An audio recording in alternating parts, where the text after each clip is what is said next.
Fizra. Saya Natasha. We are from the second class high school 111. At this time, we would like to present about mempersiapkan pertemuan rapat.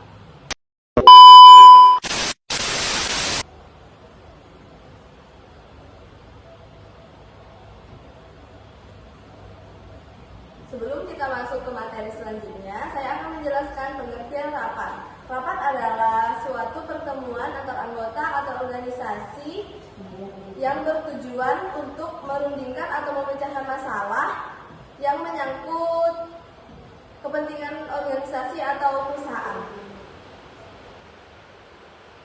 Nah, yang kedua, fungsi rapat. Fungsi penyelenggaraan suatu rapat yang pertama yaitu untuk memecahkan masalah, yang kedua untuk menyampaikan informasi, yang ketiga sebagai forum demokrasi diharapkan peserta rapat berpartisipasi pada masalah-masalah yang dikemukakan, yang keempat sebagai alat koordinasi yang baik antara peserta rapat, karyawan, dan organisasi perusahaan, yang kelima sebagai sarana koordinasi, yang keenam sebagai sarana pembentukan peraturan seperti membuat tata tertib, undang-undang, atau ketentuan hukum. Nah, yang ketiga, jenis-jenis rapat. Yang pertama, menurut tujuannya, rapat penjelasan, rapat pemecah masalah, rapat perundingan. Yang kedua, menurut sifatnya. Yang pertama, rapat resmi atau formal meeting. Yang kedua, rapat tidak resmi atau informal meeting.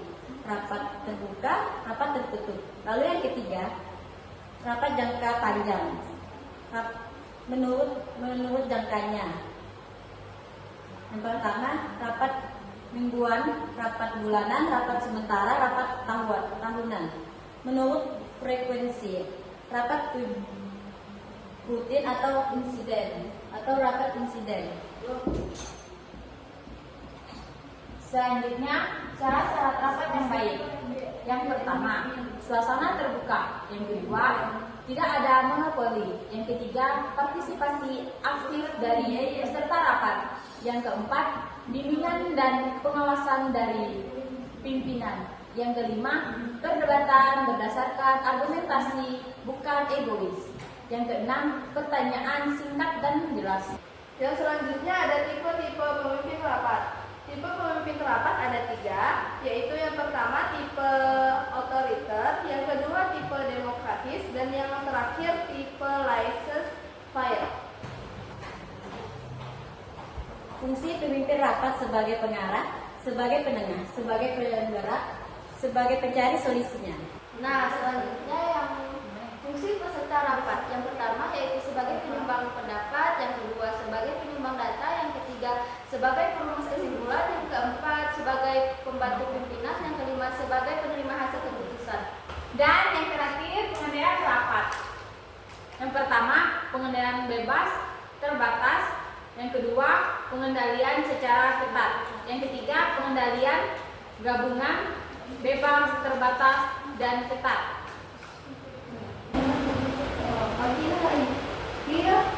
Baiklah, kita akan masuk ke bab 2, yaitu menyelenggarakan pertemuan atau rapat.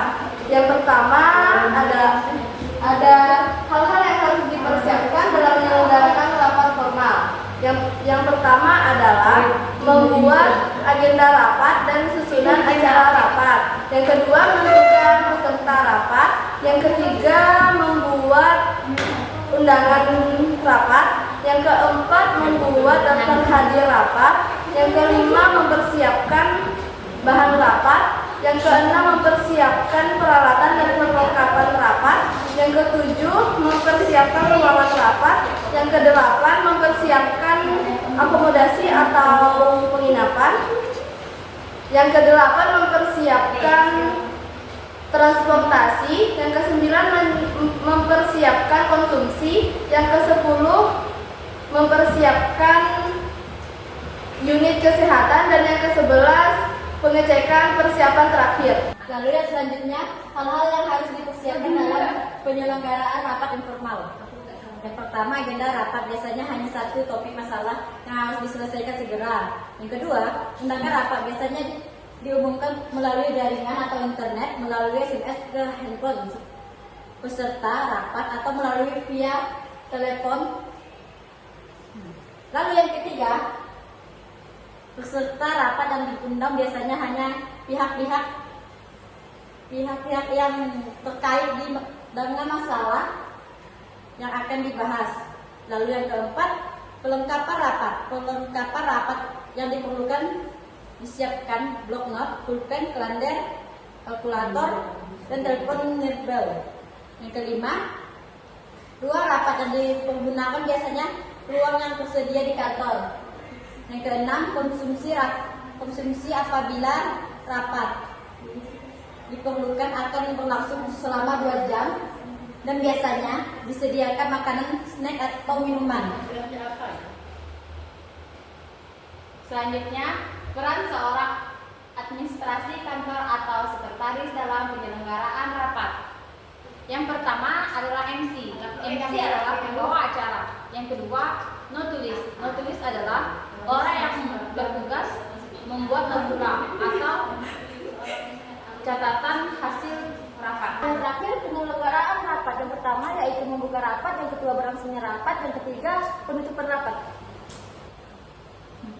Okay, if that's all, we'd like to say thank you for your attention. Good afternoon.